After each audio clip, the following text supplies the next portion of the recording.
Ever since Ronan, a mom in Taiwan, she's invited her daughter back to come live with her. Ever since the two have been reunited, very strange things have been happening.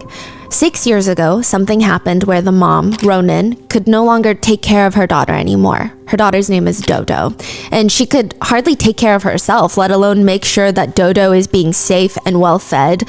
But that's 6 years ago. Ronan today, she's different now. She's ready to be a mom again. She can take care of her daughter Dodo. After 6 years of being apart, obviously the initial meeting is definitely a little awkward, but there is this connection there because that's her kid. So for a little while, it seems like the two of them, they're gonna go home, they're gonna slip into a very natural, familiar family life where they just enjoy doing all these mundane things that they missed out on together. But then, all these strange little things start happening, and they're not little. On the very first night that daughter Dodo returns home, they hear this huge bang in the other room, and there's this sound of shattering glass. Ronan runs into the next room to investigate because it sounds like a home intruder or something. But when she gets in there, all she finds, the floor covered with shattered glass, and there's a tiny little cockroach. It seems like the cockroach crashed in through the window, breaking the glass. Is that even physically possible? It's so strange. Later that night, Ronan notices what looks like a burst eye vessel inside of her daughter's eye, but it's very eerily shaped, like the shape of a cockroach. How old is the daughter? 6. Oh. And I think if that were all, maybe Ronan would try to look past it and start fresh because, there could be explanations for all of these things. Maybe the glass was already shattered. Maybe the cockroach is just a coincidence. There can be 1,001 explanations.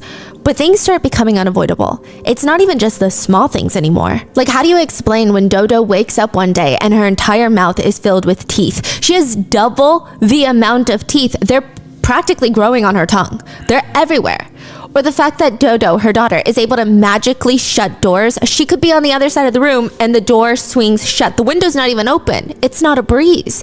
How is she doing that? And who does she keep talking to? She keeps talking to someone that doesn't exist. Like she's playing with invisible friends that aren't actually there. Yes, it's her daughter, but it's not normal.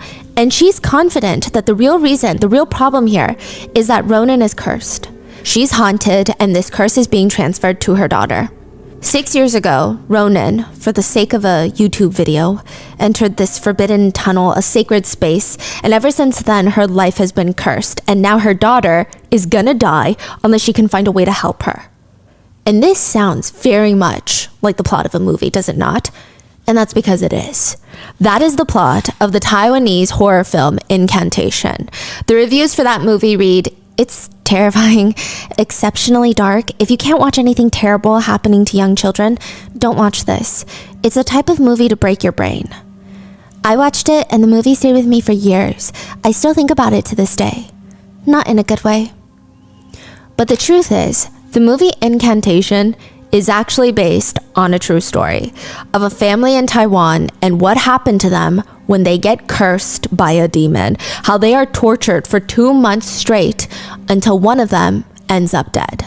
I would like to thank today's sponsors who have made it possible for Rotten Mango to support the PAN Foundation. They focus on accessibility to healthcare, aiding underinsured people with their out-of-pocket costs, as well as actively advocating for improved access and affordability. This episode's partnerships have also made it possible to support Rotten Mango's growing team, and we'd also like to thank you guys for your continued support as we work on our mission to be worthy advocates. As always, full show notes are available at rottenmangopodcast.com. This is another international case with very little resources available. We did our best to translate with professional native speakers, but of course, if there's anything mistranslated, miscommunicated, or any additional information, please let us know down in the comments. Today's case also mentions some mental health conditions, the compulsive eating of non-food items, physical assault, and a brief mention of SA. So with that being said, oh, I do actually have another disclaimer. Listen, I have a very strong appreciation for religion and cultural traditions. I think it's one of the more beautiful aspects of life and just the human experience in general. But I'm personally not a firm believer of anything when it pertains to religion or spiritual journeys. So anything said in this episode is not to push some sort of narrative or belief onto anybody. I truly have no skin in the game. I just am very intrigued by a lot of different cultures and religions. There is information included that I find to be enlightening and pertinent to the case itself, and also just fascinating that I wanted to share with you, but I am not trying to get anyone to believe one thing or another or anything at all. Also, another side note, many of the gods mentioned in today's episodes, the deities, they have very complicated backgrounds on how they came to be. And obviously there's different interpretations and beliefs for each one. But I do want to mention that it does seem that at least a few of them are based off of Hindu gods. So this is, again, not me trying to erase that link or not give credit where credit is due. But I think to deep dive into the origins of each god would take a lot of care and expertise, and I'm mainly trying to include the parts that would be relevant to the actual case. So if you guys actually know more about each deity, please let me know in the comments. I would love to learn more from you guys because the internet is a tricky place where everybody disagrees a lot. So with that being said, let's get into it. April 11th, 2005. It's a very normal Monday afternoon, and Mr. A, well, let's call him Mr. A, is at home watching TV, and he hears this knock at his door. Mr. A is one of the few neighbors that are still around. All the other neighbors had, interestingly, packed a little bag and moved out into hotels, leaving most of their stuff behind, still paying rent. It's very odd. Mr. A gets up and he walks to the door, looks through the tiny little peephole, and he sees his neighbor, a middle-aged man, Mr. Wu, just standing there, looking very anxious. Mr. Wu, what's wrong? How can I help you? Mr. Wu leans in closer to the door. Call an ambulance. What? Mr. A fumbles with his locks, and by the time he opens the door, Mr. Wu is gone. He looks to the right, he looks to the left. No Mr. Wu. He didn't even know middle-aged men could move that fast. That's wild.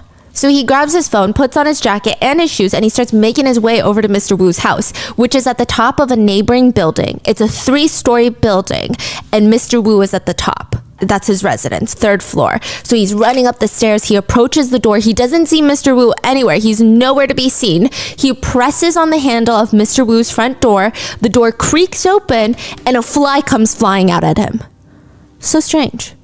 He walks inside, and once he sees why an ambulance needs to be called, Mr. A runs back out of the house. He's dry heaving on the pavement and immediately calls the police.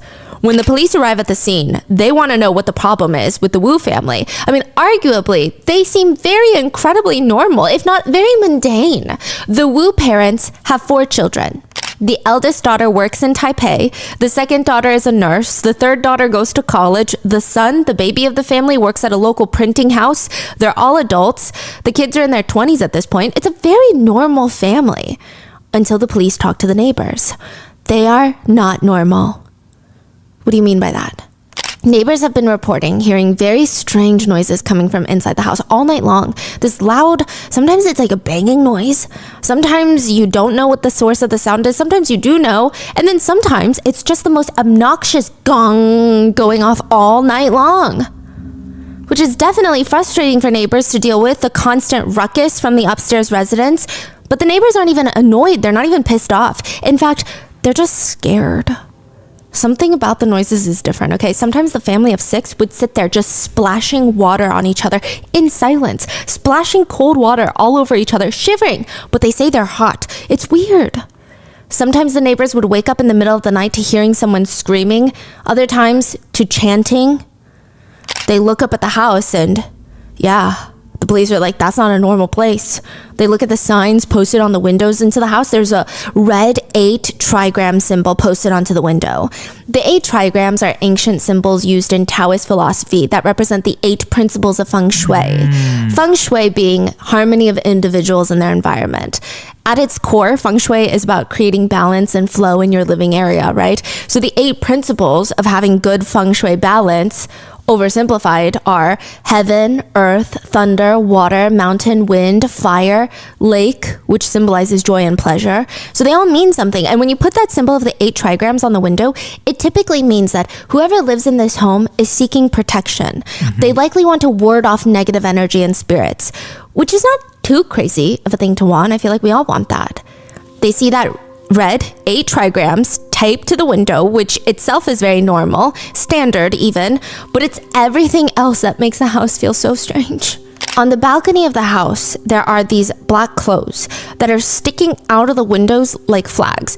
It does not appear that the clothes are being hanging to dry, they're hanging on sticks just floating in the air like flags, or like ghosts wearing black clothes and hanging out of the window, whichever one you want to envision.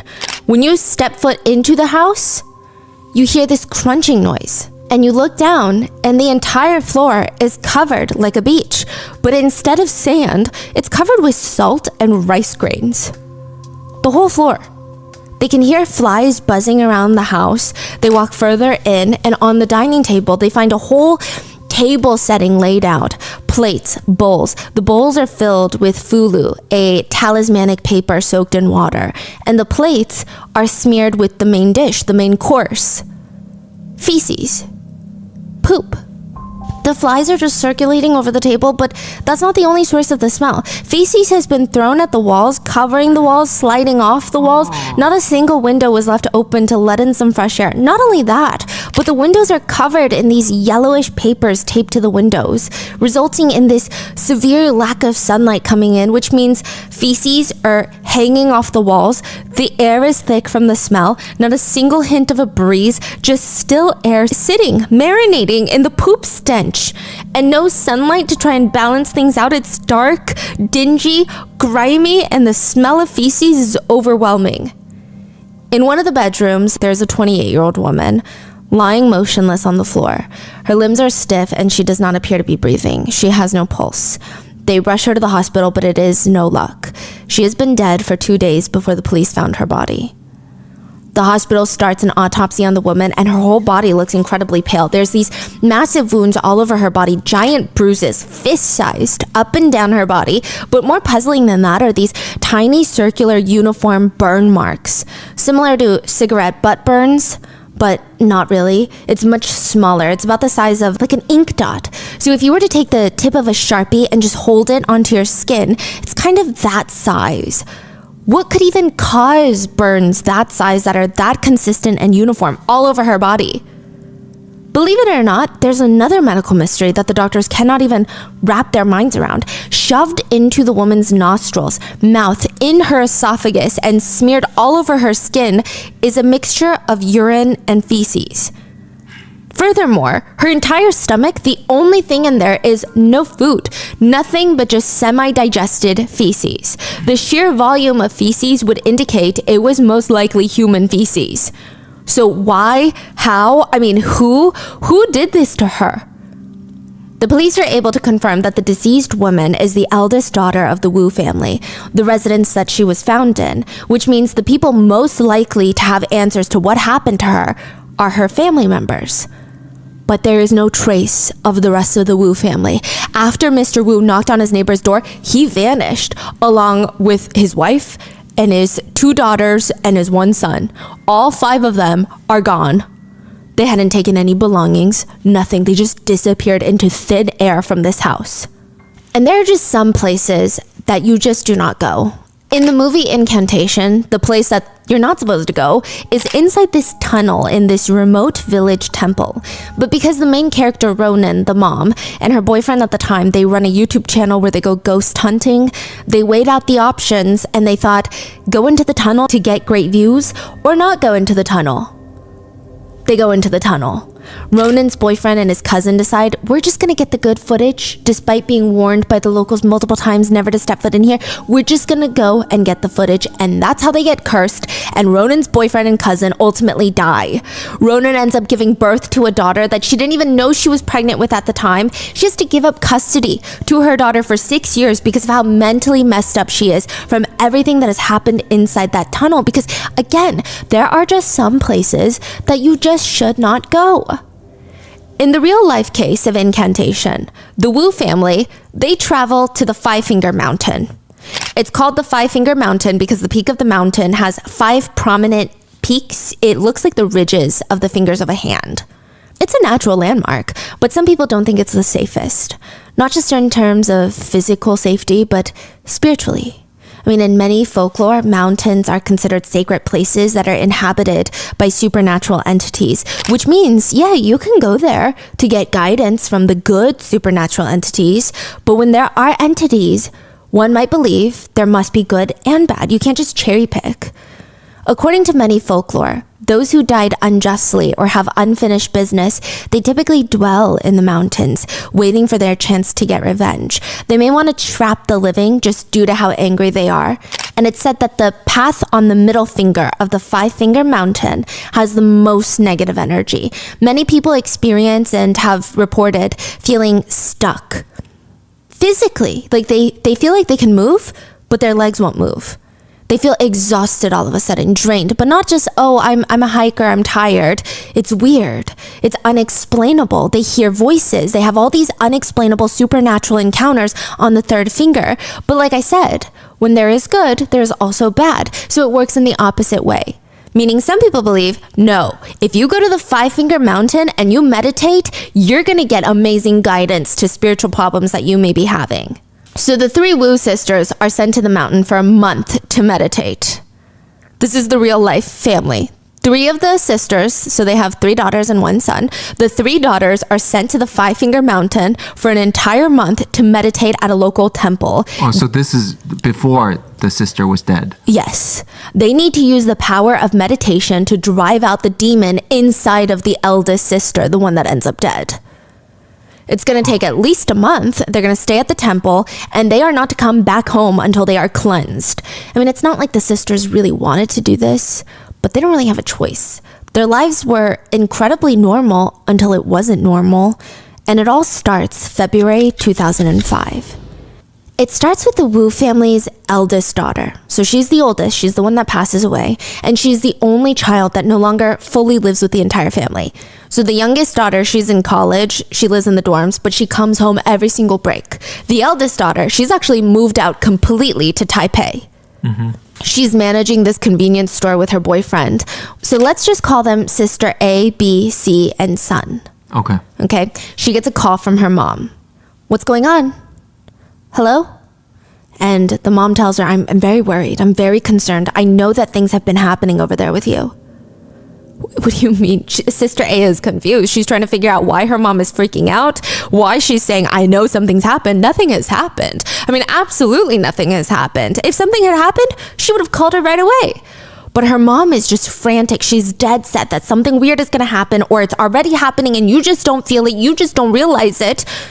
Sister A calms her mom down and she hangs up the phone thinking, okay, that was a little bit strange, but I think she's okay now.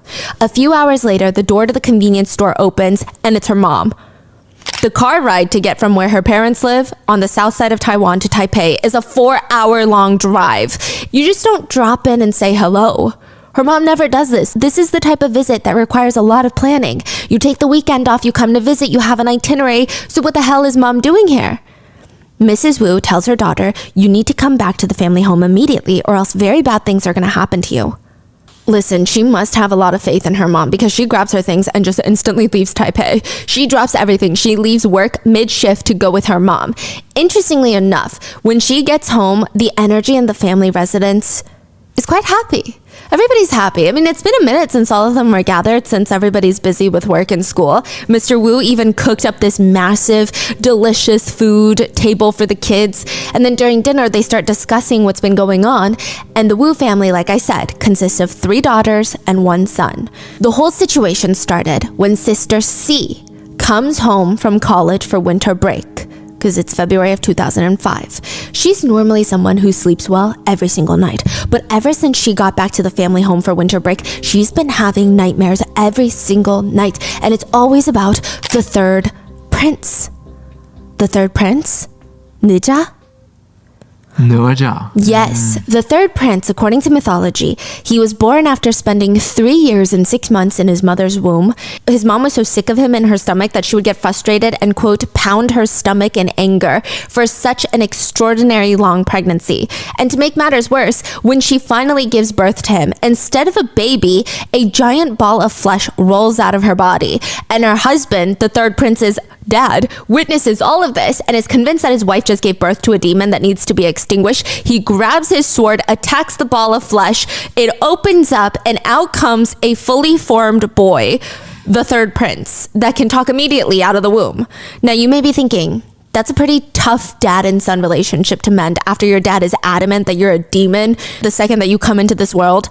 But despite that, the third prince has a strong dedication to his family. The prince and his dad are known to fight all the time, but ultimately it seems like the third prince has a strong sense of filial piety. I mean, he is, at the end of the day, one to protect his family.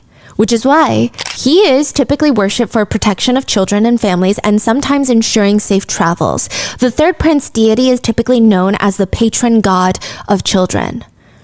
In terms of worshipping deities, the third prince is not an intense one to worship, if that makes sense. It's just some deities are more fickle, some are more secretive than others, but the third prince, he sounds kind of chill. I mean, generally he prefers offerings, fruits, meats, nice. Duck meat he doesn't like because it's considered sacred to him, so you have to be very careful. He's also a teenage deity, so he really likes candies. And if you really want protection from the third prince, to just have a small statue of him is usually a good way to get it. He's a guardian deity though. Keep this in mind, he's very protective. He's a protection god. Now, Sister C comes home from winter break, and every single night she's back in the family home. She's plagued with these nightmares, and she can't sleep now because she's terrified of her own dreams. The third prince is somehow popping up in her dreams, which makes it feel like somebody needs protection around here. She has these migraines throughout the day that make her drop to the floor with how intense it is. She's never had these before. She's supposed to be resting before school starts, so what is happening? Her parents suggest her to go to the temple. That's going to help get her soul back. Now, to give you some context, and again, a quick disclaimer, not everybody in Taiwan believes one thing or the other. Like, same with America, everybody has their own beliefs. And then you have people who are very extreme in their beliefs, and then some people who are a little bit more casual with it. I will say the Wu family is as extreme as it gets. They're very extreme with their beliefs. You're not going to see the extremity of their beliefs right now, but you'll see it escalate. So keep that in mind. They're like, you need to go to the temple and get your soul back. Some people believe that the soul can leave the body because of many different circumstances. We've kind of talked about this before with the microwave case. Remember? Okay, yes. Yes, the soul leaves the body when there is some sort of trauma or shock, near-death experience, intense fear or pain, spiritual attack, sleep or dreaming. Sometimes souls will wander out of your body during sleep, and then when you wake up, your soul can't get in and your soul is lost. They say that you can typically tell when someone's soul has left their body. They suddenly have a very hard time recalling specific events. They might have memory loss, or they suddenly have weakened immune systems, and they just feel this emotional numbness. They look like they're zoning out all the time. It looks like they're missing a part of themselves because their soul is missing. That is what the Wu parents believe is happening to Sister C. They encourage her, go to the local temple. They can perform this soul calling ritual to bring your soul back home, back into your body. You gotta go. Sister C goes to the temple to get her soul back, which it does seem to work, but she ends up getting a lot more than what she asks for. She states to her family that suddenly, out of nowhere, the third prince showed up again, and this time he had a divine message for her. He tells her that Sister A, the eldest sibling, has to come home immediately or else her life is in grave danger. She's the one working alone in Taipei. The family take this information incredibly seriously. If the third prince is saying that, that means he would only be saying that to protect the children of the family. He's a guardian deity after all, which means something might happen to the children. Even if the third prince didn't say anything to Sister C in the dream, the third prince even showing up in one's visions or dreams or sights typically symbolizes that the dreamer or someone close to the dreamer is in need of protection. Because the third prince, like I said, is almost synonymous with protection. This means something. The next day, after the third prince shows up in Sister C's dreams, the mom goes all the way to Taipei and gets her eldest daughter, brings her back home.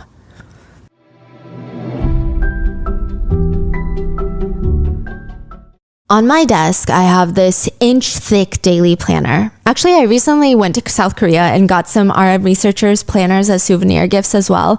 And my husband and everyone around me day to day knows that I'm super big on schedules. And one of the things I've noticed that really slows down my work and productivity is juggling a lot at the same time, switching from task to task. You know when you have all those tabs open in your browser and they get smushed at the top because you have so many and you can't even see what the tabs are? I used to just have a bunch of tabs open on top of research and work tabs When writing emails, I will scroll through synonyms, trying to find a word that matches or a phrase that fits the tone that I'm looking for, which is professional yet friendly.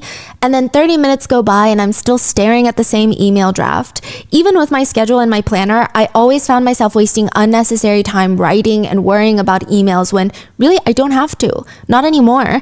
Grammarly provides relevant suggestions in real time that help me slash the time spent proofreading and revising. With Grammarly as your AI writing partner, you can stay focused and get through your work faster with relevant real-time suggestions wherever you write and whatever you write. Grammarly helps you with any writing, from brainstorming to sounding more confident and persuasive at work. Personally, my favorite part is that I don't have to use a third-party app or switch between browsers because Grammarly seamlessly integrates itself into my daily browsers without compromising my data and personal information. In fact, Grammarly works across more than 500,000 apps and websites. Grammarly has helped professionals do more with their writing for 15 years, and 93% of professionals report that Grammarly helps them get more work done. Experience the gold standard of responsible AI with their enterprise-grade security and a business model that doesn't sell your data. Get more done with Grammarly. Download Grammarly for free at grammarly.com/podcast. That's grammarly.com/podcast.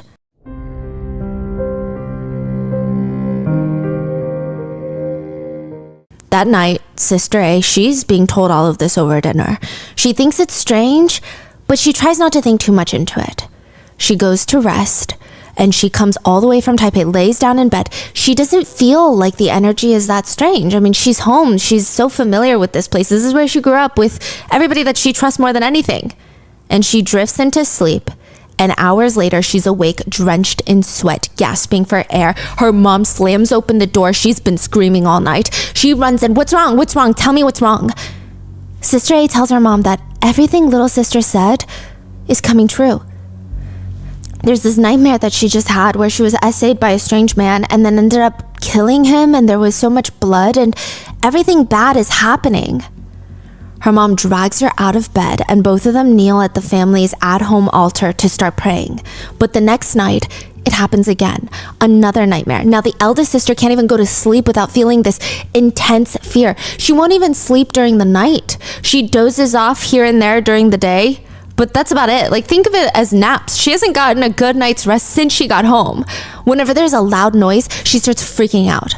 If someone is talking in a pitch higher than an inside standard voice, she freaks out. Eventually, the eldest daughter, likely out of serious sleep deprivation and feeling mental torment, she starts slapping herself. She starts slapping her own legs, slapping her arms, and the Wus are really alarmed by this. They drag her to the temple where the youngest had gotten her soul back. And the parents tell the ones that run the temple, they think they know why this is happening right now. We understand why. Okay, so the family thinks the reasoning of all of this is because they moved the third prince statue in their house. So way before he showed up in Sister C's dreams, the third prince had his own altar at the Wu family house. They worshipped the third prince. But a while back, they had gone to a different temple, and with some guidance, one of the mediums there told the Wu family that their family situation seems unclean. He was very ominous about it. He didn't give them much more information. So the Wu parents, being firm believers, they start getting paranoid. They ask him to come to their house to exorcise the evil spirits that's making the residents unclean. And while they're exorcising the place, they move the statue. They move the altar of the third prince to a new location inside the house, but maybe they shouldn't have done that. Maybe that messed with the protection of the house somehow and made it so that another entity could enter, like a non-protective entity could enter their home. At the temple, the eldest sister was able to be cleansed by the spiritual mediums. And when she comes back home, things are normal again. In fact, after a few days, she's had zero nightmares, zero slapping herself on the legs. She's like, maybe I should go back home to Taipei. I mean, we avoided this looming tragedy. Likely it was nothing. We just needed to move the statue back. I should just go home and resume life as normal. That's the best case scenario, yes? As the eldest daughter is spending the last few days with her family, she gets this phone call. It's like a rather brief phone call. Nobody can really even make out who she's talking to or what she's saying. But by the time she hangs up the phone, she is no longer their daughter. She is no longer Sister A. She turns around and states to the entire Wu family that she is the goddess of mercy. Wait, she hung up the phone? And Yeah. she says she's a goddess? Now, to give you some context, this is good and bad news depending on your own beliefs. If you do not believe in deities being able to possess humans, this is very bad news. If you do believe it, like the Wu family does, then this might be the best deity to be possessed by. The goddess of mercy is often described as the kindest of all deities. She is the mother of compassion and mercy. She's believed to have unconditional love and compassion for all beings, even humans. She's not fickle, where, fickle deities might want more in return or set you up in some aspect. She's not like that. She's known to work tirelessly to save all beings from suffering. So if the goddess of mercy has taken their daughter's body, that means there is a divine message there for them. The Wu parents think, wait, maybe all of this going on is because our daughter is a spiritual medium, and this is the way we find out. A vessel is the spiritual medium between the deities and the humans, the so-called translators between the gods and the mortals. So when mortals, like humans, have questions, they have nowhere to seek answers. They may approach a spiritual medium and request that they ask the deities for the answer. Being a spiritual medium is typically, from my understanding, a job that calls you. You don't call the job. The job chooses you. People will naturally find themselves being able to connect with spirits, and with further guidance or training of sorts, they can be full-fledged spiritual mediums. It's not an easy job. One medium describes it as, the first time, your body feels very warm, really hot. The energy is starting to come to your body, starting to surround you, so you feel very, very warm. Within the first 5-10 minutes, the energy starts slowly coming, and within that time, you'll know the energy belongs to which deity and what they are here for and what purpose. During the possession, you won't know what's happening until you wake up. Then you'll feel very tired afterwards. It's a lifetime commitment being a medium. It's very exhausting. Which, side note, there's actually a lot of harm when it comes to being a spiritual medium. One of the key components is, for I'm sure many reasons, spiritual mediums will feel the need to harm themselves. So while they're being the vessel for the deity, a lot of the times they'll write these talismanic papers. So these charms on a piece of paper that you take for protection. Yes. And they will use the blood from their tongue. So a lot of the times they'll cut their tongue and use the blood to write, but they don't feel pain when they're in this state, they say. They'll even pin flags to their skin. So those wooden skewers that you grill things on? I don't know if it's those that are used precisely, but that's about how thick they are. Some of the spiritual mediums will pin flags onto their back. They will pinch a piece of their lower back skin, stab the skewer into their flesh, and have it standing upright so that the flag is near their necks. And they'll pin like 5 of them, so they have 5 flags pinned into their backs. See, I've seen that visual, but I didn't know they stab into themselves. Yes, and then they will stab skewers through their mouth, like metal bars through their mouth. Whoa. It's said that that's kind of proving to the mortals that they are a vessel, because it's very difficult to do that. It's said that spiritual mediums don't feel any pain when they're possessed by gods or spirits, and for that same reason, they tend to heal quickly and without infection. So it's a lot. Some spiritual mediums will stab their stomachs with sewing needles when they're in a trance. They'll even pierce a full metal needle through one cheek to the other, like I said.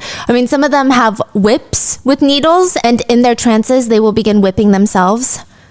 One spiritual medium says, I believe it's a way the deities protect the medium by helping them not feel pain during the rituals.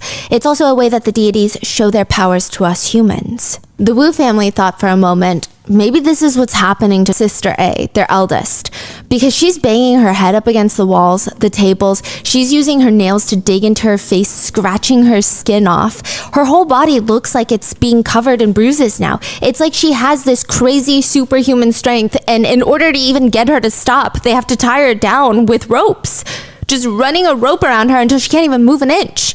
Wait, so she's saying that she has been possessed by the goddess of mercy, and she is keep harming herself. Yes. The parents look at each other because at first they thought maybe our daughter is a spiritual medium, but this is not the goddess of mercy inside their little girl.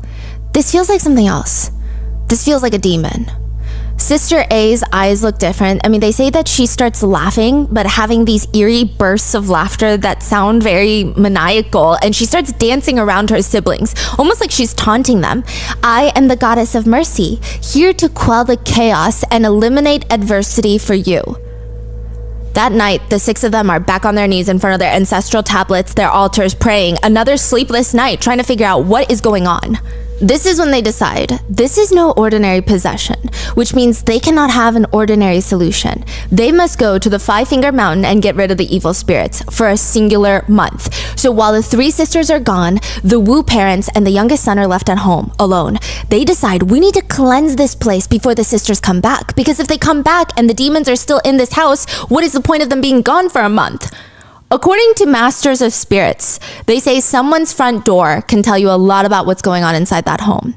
The front door is a very important boundary between the outside world and the safety of the home. It's the critical line between the two realms, the outside world and the inner sanctuary.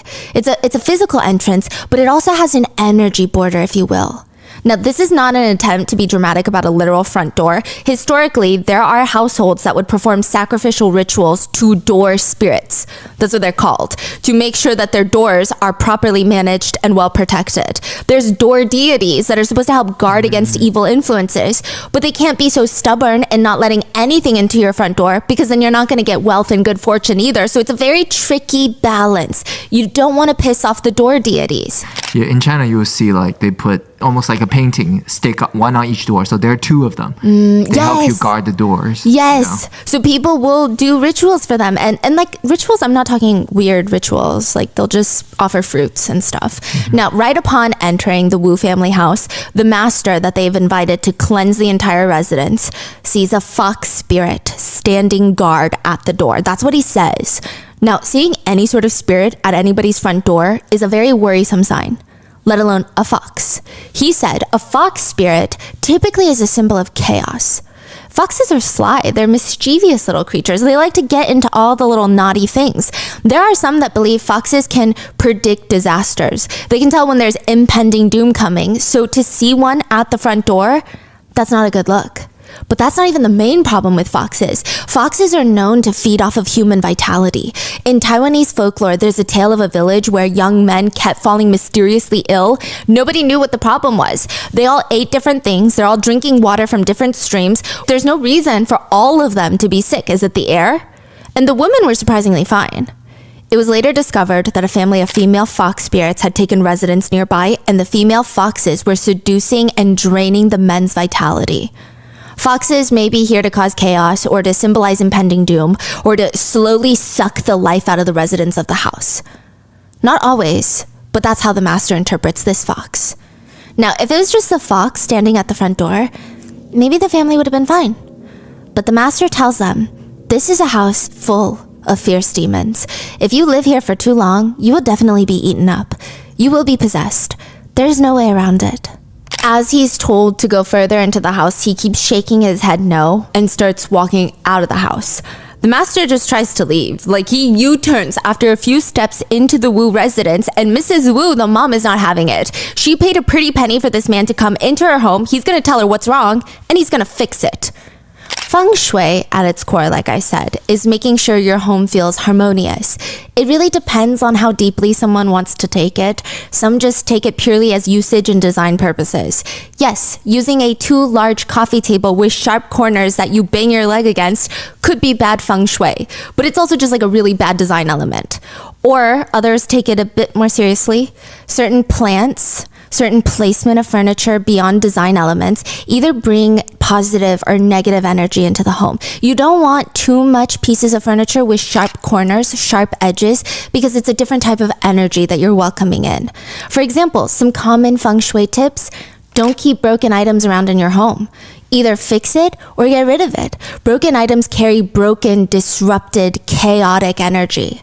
Don't keep the toilet lid open when you're not using it. Open toilets are thought to drain wealth and positive energy.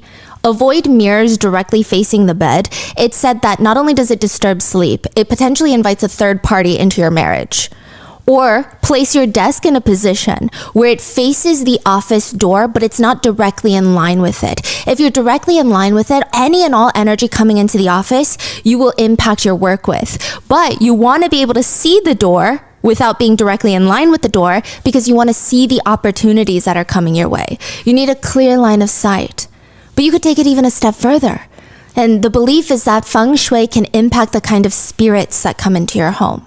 The house they live in is positioned in a way where the sun does not come in. It's very dark, it's lightless. It has an irregular shape which gives it extremely poor feng shui right off the bat. It's a house that basically invites the ghosts in. But worse than that, there is a road that goes up to the front of their home. They are at what's called a T-junction. They sit on a road, but there's also another road pointing directly towards them. A home that sits on a T-junction, the master states, is very, very bad because the energy is all directed to the house, and the rushing energy can be very harmful. It can bring in quite unstable spirits into the home and create a poison arrow, if you will, where the fast-moving energy is almost attacking the home non-stop. It's relentless. The master tells the family, over time, living in a house with bad feng shui will drain your spirit. And once you're in this vulnerable, weakened state, you can easily be possessed by bad spirits. Every day that the demons have been growing, it's even more dangerous to get rid of them. You have to be very, very proactive. Do you understand?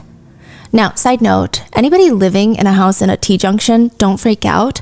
I think this has as much power over you as you believe it does.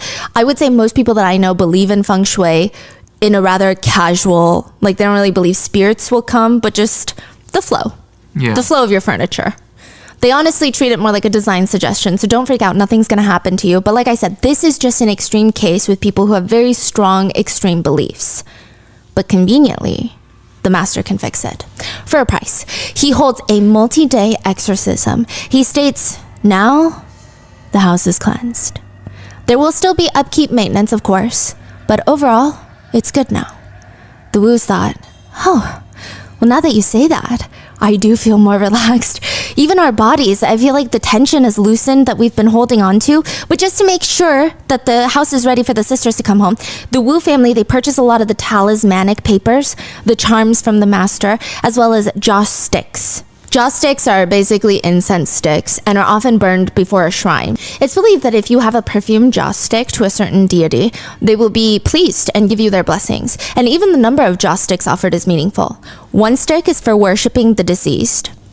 2 for guardian spirits or for food offerings. 3 is the most common. It represents the core elements. 5 is for worshipping the deities and the elements. 7 sticks is for the sun deity. And the 9 sticks is the most auspicious, they say. It's used for worshipping Buddha's graces or guardian angels. So you burn them at the altar or near the front doors or the windows, and technically you're supposed to use the joss sticks in a well-ventilated area, but the family decide, why don't we plug up every possible ventilation outlet and burn the joss sticks, because that would be the ultimate, deepest cleansing. That would be the most condensed scent, and I think the deities would be the happiest. They even hung fabrics outside their house. They're described as exorcism cloths, meaning that they've been blessed and prayed upon, and it's supposed to give the person in need, as well as the property, a spiritual cleansing. It's thought that even touching the cloth can help drive the evil spirits out of you. They fill the entire apartment with the talismanic paper, the fulu, if you will, and they fill it with the joss sticks. They keep burning them. They hang the black clothes outside the window. They have the 8 trigrams posted on their window by their front door. This is when the 3 sisters are at the mountain. Yes. So the father and the parents and the son is doing this at home. Yes. To get them ready to come back. Because there's no point of them being in the mountain if they're just going to get tainted in the house all over again. And it works. A month later, the Wu sisters come back home from the 5-Finger Mountain, and the family of 6 are reunited. Everyone seems to have their lives restored.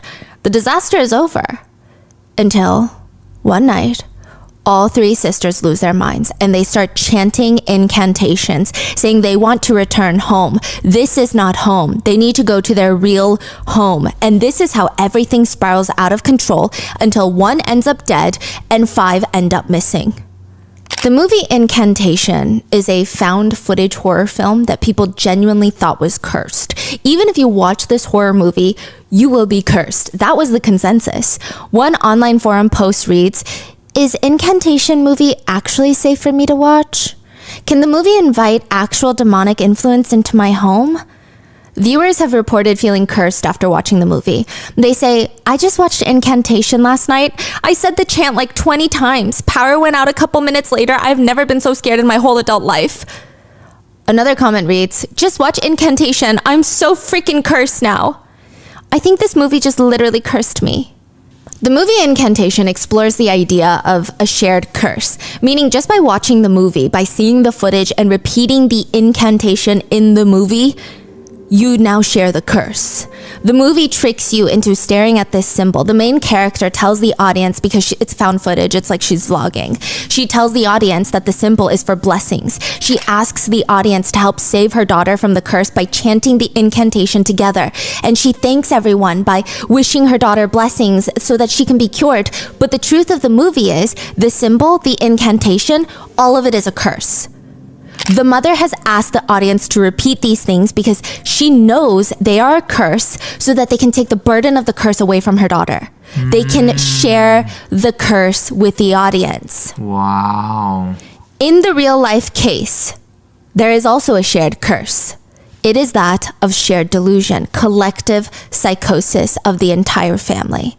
So after getting back from the mountain, the three sisters start losing their minds. The family's gathered in the living room. The parents and the son are trying to figure out what to do, how to help the sisters, and also why are all three of them losing their minds? Why are they all possessed all of a sudden? They're burning more joss sticks, chanting more incantations to get rid of the spirits inside their family members. And it's in the middle of all of this that the dad turns to the rest of the family and he announces, I am the Jade Emperor. The Jade Emperor is a celestial ruler of heaven. He has supreme sovereignty over all the deities, immortals, and humans. He's the one, if you remember from our Baby Garden episode, the Chinese zodiac animals were all in a race. He's the one that organized the race. He represents the ultimate authority over the universe. He's a deity, and he's known to be quite compassionate and fair and merciful. And now Mr. Wu claims he is the Jade Emperor, which makes Mrs. Wu stand up. I mean, her husband just lost his mind, and so did her three daughters, and so has she. She states, I am Queen Mother of the West, one of the most ancient and powerful goddesses, the Jade Emperor's wife. She has complete control over creation, destruction, death. Most of her days, she sits there in her peaches of immortality. They have a little garden in their palace. She alone can determine the lifespan of every living being. Wow. Which means the dad is now the Jade Emperor. The mom is the Queen Mother of the West, the Emperor's wife. The eldest daughter is still the Goddess of Mercy. The second daughter, Sister B, claims she's the seventh fairy, the youngest daughter of the Jade Emperor and his wife. Wow. Then we have the third sister, the one that came home from college and started having the nightmares. She claims she is now the third prince, the protector of children, the guardian prince. Leaving just the youngest Wu family son, he looks up at his family members standing there, and he says, everyone stop! I am the drunken monk. What? This is another character from mythology, a monk that was unconventional in the fact that he was always drunk, but his heart was always in the right place. Oh, I know. Yes. Okay. Jigong is the name. So they're all good deities from what I can tell. Yeah. The whole family at this point believe that they're all possessed. But what are the odds that all six of them are possessed by good deities? Slim to none, that's what they think. They think there must be at least one person in this family that has been possessed by a devil, and that is why everybody else is possessed by a good deity to get rid of that demon. And it's up to them to figure out the fake one. When the police are called to the Wu residence, the family are not found until 3 days later. So they find the eldest sister A's body, and then the family is found 3 days later in a temple about an hour away from their home. The 5 remaining Wu family members are covered in bruises, as well as the same scars that Sister A had, those circular burn marks.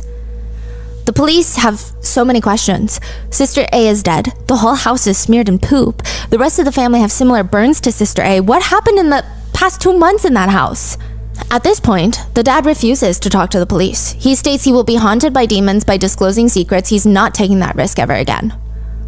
The police try to talk to the mom. The mom is sitting curled up in the interrogation room, and the interrogator is trying to ask her where the family has been for the past few days.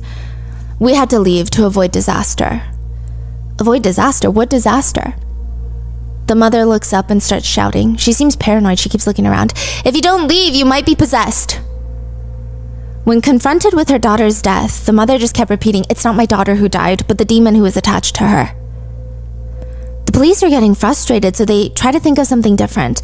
They bring in the emperor's ruler, which is this square wooden stick. It has sacred titles of deities and scriptures carved into the wooden stick. It's supposed to cleanse evil spirits and block them from entering. Do they believe in the emperor's ruler? No, the police do not. But it's only when they bring this in that everyone starts opening up and starts sharing what happened in the past 2 months. What? The past 2 months has been an utter living hell in the Wu residence. Each one of them becomes possessed by a deity. They all come to the same conclusion that there's just no way that every single one of them is possessed by a good deity. So there must be a demon amongst the group, because why else would they be suddenly possessed by powerful gods? They just need to figure out who is the demon. So first they start by sprinkling the floors of the entire apartment with rice grains and salt, because demons don't like that. They believe the salt will purify the evil spirits and neutralize their bad intentions. They start setting up ceremonial arrangements where they place ritual objects, talismans, offering in a specific layout to expel the evil spirits.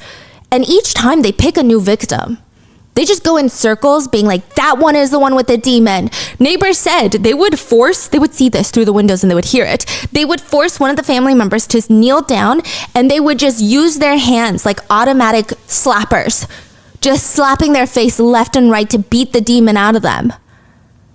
They do that to everyone. Yes. Including parents. Yes. And it's not working. So they start taking rice, turning it into sticky rice, mixing it with salt, and smearing it all over each other to get rid of the spirits. Still nothing. Because the indicator is the demon is gone, the rest of the possessions will be gone. But if they're still possessed by these deities, that means the demon is still here in this very living room. They start smearing each other with sticky rice, salt, but nothing. And that's when they start beating each other. They take turns. Every day it's someone else with a broomstick, with mops, walking sticks. They're using the joss sticks to burn holes into each other, like you would burn cigarette marks, but with the joss sticks. It's said that deities prefer cleanliness, even demons. I guess the logic the family comes up with is that if the spirits, all spirits, even the bad ones, hate dirtiness, that means they like cleanliness. Then if you make yourself so dirty, why would a spirit want to be in you or be around you? Why would they possess you if they hate dirtiness that much? That's how they start smearing human excrement all over the walls, as well as on the dinner plates. They splash each other with urine and feces, and when that still does not work, they resort to cleansing the spirits from within. Which I guess in that moment in their minds, it makes sense to a degree that they would need to consume the feces and urine. They start fasting. They don't eat any other food. And this is actually showcased in the movie as well, Incantation. They start starving and only feeding themselves feces. The entire family show the authorities all their scars to show the eldest daughter was not the only one injured in this mass exorcism they were trying to hold. But still, it doesn't matter. Clearly, her injuries were the worst that caused her to die. To which the mother has a theory. She explains to the detectives that the demon that possessed her daughter was successfully exorcised. Because of the exorcism, because she was the first to get possessed and had been possessed for so long, her real soul could not return to her body, which led to her death. After 2 months of torture, Sister A, the eldest, had passed. And now talking about it, the family seemed relieved. They finally got the demon that was plaguing the family. I mean, even if it results in the loss of their own daughter, they seem relieved. The police obviously bring in a psychiatrist to evaluate the family one by one. The psychiatrist states that none of them have any sort of mental condition that would set off psychosis. None of them are schizophrenic with hallucinations. Individually, they all seem like completely normal people. Completely normal people is how the psychiatrist phrases it, not me, okay? But it's when they're together for those past few months, what they all partake in, it seems like a shared delusion, collective psychosis. That's the only thing that the psychiatrist could come up with. It is the psychiatrist's belief that they genuinely believe that there was a demon inside of one of them. That is a belief that they shared. Legally speaking, the burns and beating scars were not fatal enough to cause the eldest daughter's death.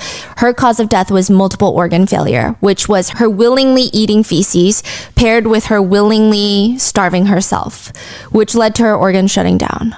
The prosecutors state that it does not appear that she was forced, trapped, or bound to any of those things. She was beat, but they don't believe that she had no way out. It seems like she was as deep in the delusion as everybody else. The family members were initially charged and found not guilty of murder. Their exorcism did not directly result in her death. They were charged with then the crime of abandoning a corpse after death, but it does not appear that any of them served any jail time. Basically, they do believe this is the actual event. Like they all kind of felt like they were possessed, and that was the truth. And a lot of people who know the family for, as long as they've been around, they said that they are especially superstitious. They are probably as extreme as it gets. So it's not out of nowhere it happened. It seems like it's ingrained in them. They had this very long-term belief in these types of things. Yeah. And just like that, after this, the family goes back to living normally. No possessions, which has sparked a lot of people to come up with their own theories, because how can they just suddenly go back to normal?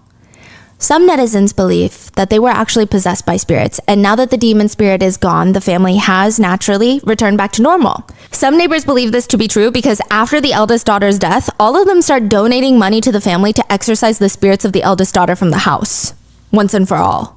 They're like, because your daughter died in here, you need to exorcise the house all over again. So some of these people have very firm beliefs that this is genuinely what happened. Some argued one of the biggest problems here is that the family enshrined many different statues of gods at the same time, which means the gods had to compete for the incense they believe in, which then caused them to go after family members to try and gain more power in the home. One netizen comments, they were all possessed by evil spirits and demons, and that's why this happened. Then you have most people who believe they were in a shared psychosis, a shared delusion. I would say that, the family was entranced, just not by demons. One source states that the local psychiatrist actually believes the family to have been a state of mass hysteria. They say a lot of people might find it hard to believe considering how few of the family members were in the medical field. So 2 of them were studying to be nurses. One of them was already a nurse, the daughters. But the family has always been very superstitious. So that coupled with sleep deprivation, lack of food and water, the repetition of praying at the altars. One netizen comment reads, "The whole family is sick. Sometimes being too superstitious is also a disease."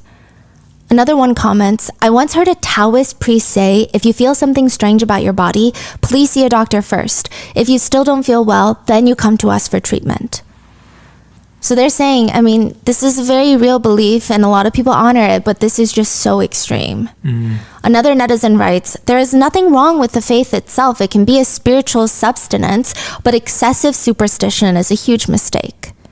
One netizen agrees, writing, "Faith should lead people to the right path and bring peace of mind, rather than causing trouble to others or even harming themselves or others."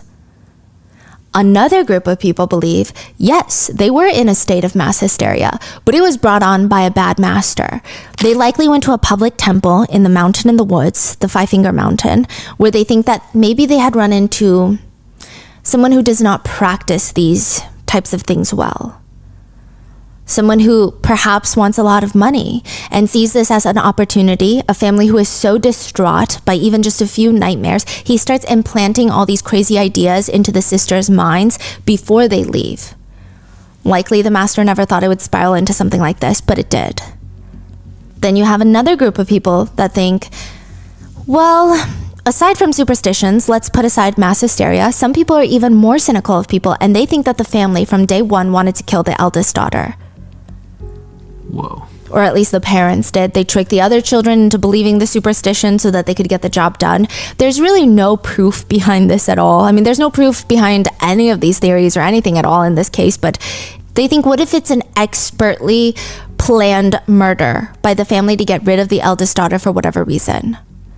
Other netizens point out how it's convenient and interesting that the family comes back to their senses after the eldest daughter's death and they're never possessed again.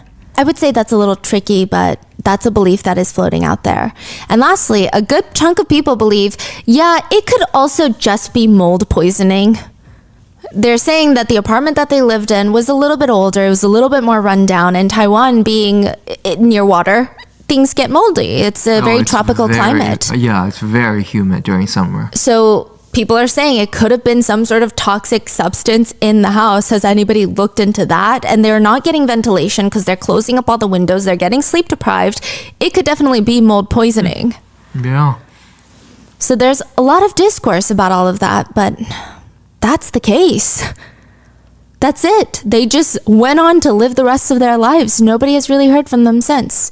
To the point where people are like, this feels like an urban legend. So the movie was inspired by this case, Yes, or inspired by the case. really? Yeah, and there's a lot of discourse about the movie as well, Incantation. I think it's very interesting. So some netizens have stated the message of the film is brilliant because they state it's a replication of religion and spiritual beliefs in a movie form. So if you believe in a spiritual belief or a religion in real life, right, it becomes more real to you. So same with the movie. They're saying if you say these incantations and you are a little bit more superstitious, then you're going to believe you are cursed. Yeah. So it really is fascinating. That's what people say. I don't know, okay? They state that the fact that everyone is in a theater chanting this terrifying curse, you could go one or the other way with it. You could go home thinking you've been cursed, or you could realize, wow, it no longer holds power. Because when all of us are chanting it, nothing happened. So there's also this discourse of a lot of these things feel very individual based. Like nobody wants to be individually cursed. But when they're doing it in a group, it feels like a crazy fun human experience activity. I don't know. See, even like this whole case, I just feel like as someone who's not very spiritual, it feels like, let's say the family, everything they said was true. It just feels like they're very open to suggestions. So it started with a dream, and then they believed it and they act upon it. And then they feel like the eldest daughter feel like, oh, she is possessed. And then she started having dreams, and then they took action, and then they feel like things are better. But then like something else happened. So everything's like suggestion. And then they all lost their mind. Oh, and just another quick disclaimer, religion and like spiritual practices are different. I keep grouping religion into it because a lot of people in Taiwan consider it a religion. Some people consider it more so like a folk religion that they practice. Some consider it like a full-blown religion, so that's why. But I do think it's very interesting because I'm not a very spiritual person, but I am incredibly superstitious.